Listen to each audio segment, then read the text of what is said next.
Salut à tous, j'espère que vous allez bien. Aujourd'hui, on va voir ensemble pourquoi il ne faudrait pas faire du dropshipping depuis l'Afrique. Pour ceux qui ne me connaissent pas, moi c'est Ismaël Smoro. Ça fait maintenant plus de 2 ans que je fais de l'e-commerce en Afrique.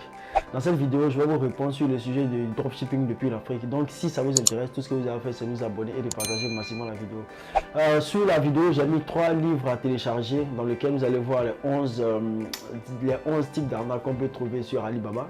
Et aussi un livre sur les produits winners, c'est-à-dire plusieurs produits winners que vous pouvez vendre actuellement et qui fonctionnent extrêmement bien.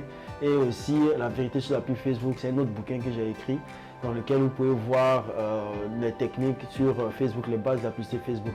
Donc on va y aller très rapidement pour la vidéo. Et ça va péter. Péter. Vous allez fuir.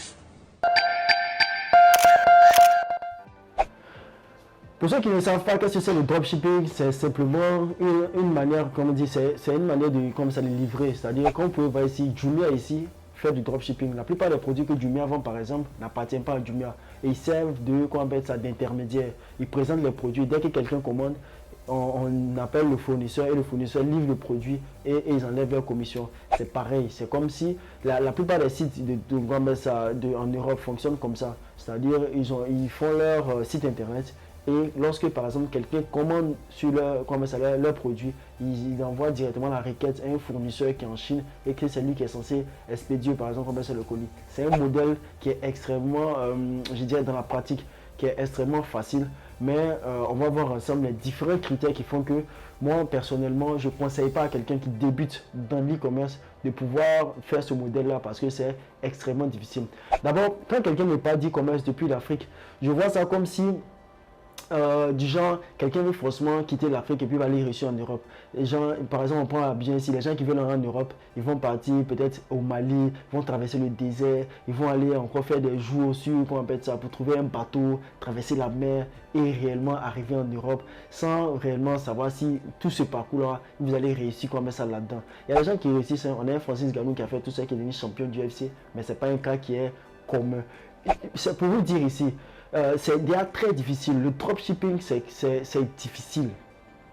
Parce que les vendeurs de formation savent que les gens n'aiment pas les choses difficiles. Donc, ils vont alléger les choses pour expliquer. Sinon, au fond, le dropshipping, c'est quelque chose qui est difficile. C'est un métier. C'est-à-dire qu'il faut apprendre le marketing. Il faut apprendre réellement à vendre. Il faut apprendre à monter un site internet. Il faut apprendre beaucoup de choses pour pouvoir vraiment être rentable sur quoi on met ça, le dropshipping. Or, j'ai l'impression de présenter ça comme les histoires de baguettes magiques. C'est pas comme ça fonctionne.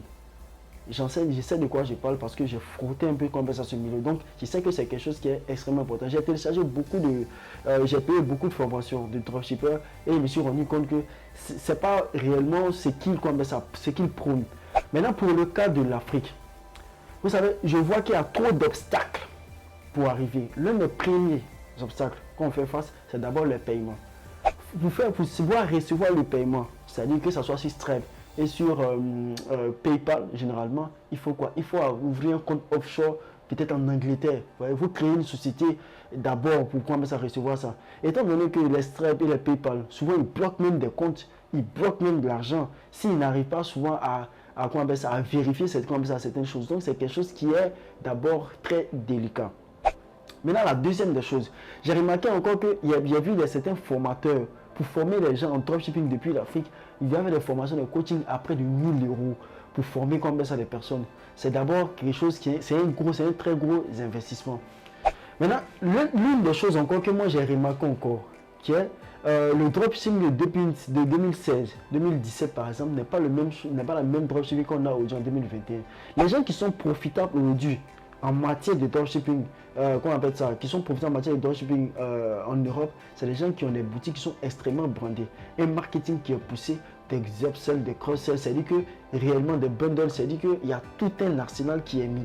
Donc, pour aujourd'hui, faire un dropshipping classique ou un multi-produit pour être assez rentable avec le coût de la puissance, c'est quand même quelque chose, c'est un vrai parcours du combattant.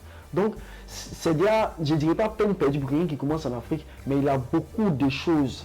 C'est-à-dire qu'à apprendre à traverser avant d'avoir le bout du tunnel. Maintenant, l'un des points encore que je pense qui est un obstacle pour faire vous faire de la pub, on va mettre ça dropshipping depuis l'Afrique, c'est les coûts publicitaires. Les coûts publicitaires en Afrique sont réellement moins chers par rapport au coût publicitaire en Europe. Pour vous donner une autre idée, on a un coût par impression, 1000 impressions. En Afrique ici, généralement on tourne autour de 2 dollars. Mais ce qui peut arriver à 10, 15, souvent 15 dollars en Europe et peut-être 20, 25 dollars aux États-Unis. Vous voyez, le coût est déjà très très élevé. Maintenant, quand le coût est élevé, ça veut dire qu'il faut de la trésorerie, c'est-à-dire qu'il faut de l'argent, un bon fonds pour pouvoir réellement exercer là-dessus. Pour ça seulement, pour tester des produits, il vous faut au minimum peut-être 1000 euros. Parce que chaque produit que vous allez tester, il vous faut 100 euros pour tester par exemple les produits. Ça, c'est aussi, c'est-à-dire que vous allez avoir peut-être 1000 euros de testing, 1000 euros, c'est-à-dire que c'est beaucoup.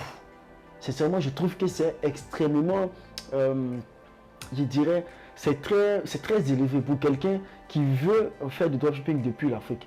En plus de cela, il y a quelque chose qu'on ne vous dit pas. C'est-à-dire que quand quelqu'un, on commande vos produits, que vous avez eu confiance à beaucoup de produits et que par exemple vous voulez scaler le produit en question, automatiquement là, le temps que Stripe ou PayPal vous remet l'argent, qu'est-ce qui va se passer? Vous devez payer votre fournisseur. C'est-à-dire que ce temps, vous devez payer par exemple à vos fournisseurs.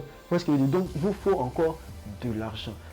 Donc avec le coût publicitaire, avec le branding, c'est-à-dire que tout le branding que vous devez faire, vous devez prendre une profession pour faire le branding, avec le coût de formation, avec tout cela, sans garantie même le succès, je trouve que c'est quand même assez élevé, c'est quand même assez difficile pour quelqu'un qui est en Afrique de vouloir forcément faire du dropshipping depuis l'Afrique. Je le dis bien. Il y a un adage qui dit, dans la vie est un choix et tout choix est douloureux. C'est vrai. En faisant du dropshipping depuis l'Afrique, il y a cette difficulté. Même en faisant aussi du stock aussi depuis l'Afrique, il y a des difficultés. Mais je pense qu'on doit faire des choix en fonction des circonstances. Moi, je préfère bien. Avec un peu d'argent, vous pouvez lancer vos business en étant en Afrique tranquillement. Vous allez avoir les coûts qui sont moins chers. Vous allez avoir le temps de réellement les tester des produits qui sont moins chers. Et en plus, vous pouvez faire encore du dropshipping même. C'est-à-dire que tomber d'accord avec des personnes ici. Moi, sur mon site en question, j'ai des produits qui viennent d'acheter, mais il y a des produits qui sont en mode drop. C'est-à-dire que je suis tombé d'accord avec des magasins avec lesquels je collabore. Quand on commande par exemple le produit, je fais le voir et je récupère le magasin par exemple pour aller livrer. Ça, c'est un modèle. Il ne faudrait pas regarder les choses miroites, les choses qu'on miroite par exemple sur internet pour pouvoir forcément faire du dropshipping depuis ici. Ça fait qu'on n'arrive pas à avoir les opportunités qu'on a sur place quand on fait ça en Afrique. Il y a assez d'opportunités et aujourd'hui vous pouvez réellement apprendre. Si vous êtes aguerri, vous avez réellement appris, vous avez par exemple de la trésorerie, vous tournez réellement bien, il n'y a pas de problème, vous pouvez vous essayer.